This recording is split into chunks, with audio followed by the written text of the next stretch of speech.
कुर्सी पर कौन बैठने वाला है। महाराष्ट्र के महासंग्राम का सबसे बड़ा दिन है। आज तस्वीर ये साफ हो जाएगी कि महाराष्ट्र का महारथी आखिर कौन होगा, किसको महाराष्ट्र की सत्ता मिलेगी। सबसे बड़ा सवाल, क्या महायुति की सत्ता बरकरार रहेगी या फिर महाविकास अघाड़ी को जनता मौका दे चुकी है। बस अगले कुछ घंटों में तस्वीर साफ हो जाएगी। बिल्कुल, और उसी का इंतजार हमें भी है। महाराष्ट्र के साथ ही देश भर की नजर जो है वो झारखंड पर टिकी हुई है कि क्या हेमंत सोरेन सत्ता को बचाने में कामयाब होंगे या फिर माटी, मानस और बाहरी घुसपैठ के मुद्दे पर एनडीए सत्ता में वापसी करेगी।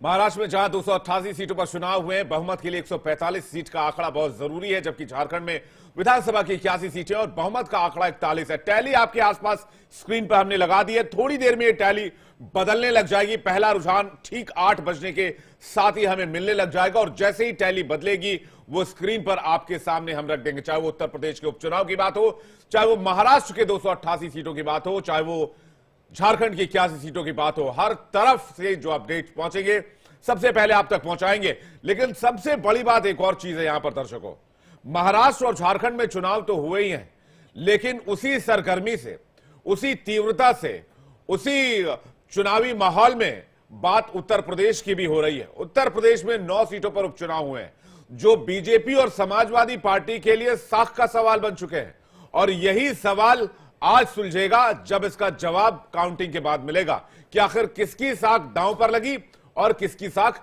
बची है।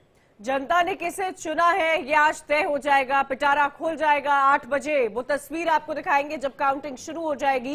इस बार की अगर चुनावी मुद्दों की बात की जाए तो चुनाव में कटेंगे तो बटेंगे से लेकर एक रहेंगे तो सेफ रहेंगे जैसे कई नारे और बयान चर्चा में रहे। जमकर पोस्टरबाजी देखने को मिली। अब देखना दिलचस्प होगा, जब ईवीएम खुलेगा तो जनता का आशीर्वाद किसे मिलेगा। महाराष्ट्र और झारखंड के साथ साथ देश के 14 राज्यों की 48 विधानसभा सीटें और 2 लोकसभा सीटों के लिए आज वोटों की गिनती होगी। वायनाड लोकसभा सीट के नतीजों पर भी देश भर की नजरें जो है वो टिकी हुई है। वायनाड वही सीट है जिससे पहले राहुल गांधी सांसद थे। इस बार प्रियंका गांधी को कांग्रेस पार्टी ने चुनावी मैदान में उतारा है। तो वही यूपी की 9 सीटों पर जो उपचुनाव हुआ है वो भी काफी चर्चित रहा था। इन 9 सीटों का नतीजा उत्तर प्रदेश की 2027 का इसे सेमीफाइनल माना जा रहा है, मिनी फाइट इसे बताया जा रहा है।